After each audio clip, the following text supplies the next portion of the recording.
conversation waa wada sheekaysi conversation waa wada sheekaysi marka wada sheekaysigaan ka bilaabana ilaa haduu yiraahdo ninkaas hadlay wuxuu yiri good morning subax wanaagsan good morning subax wanaagsan morning waa subax good waa fiican marka good morning marka la isku qabto waxay noqonaysaa subax wanaagsan gabadhana u jawaabto waxay tiri good morning to sidoo kale subax wanaagsan good morning to sidoo kale subax wanaagsan la saa good morning wadiye maxay u jawaabtay good morning to sidoo kale subax wanaagsan bay u jawaabtay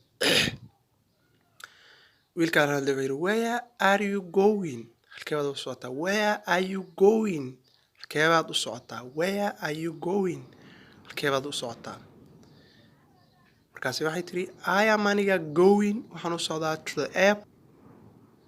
I am going waxaan u socdaa to the airport kan u socdaa I am aniga going waxaan u socdaa to the airport diyaaradaha ku degan airport baa la lahayaa wiilkaan hadlay wuxuu hadana sii weydiiyay su'aal kale where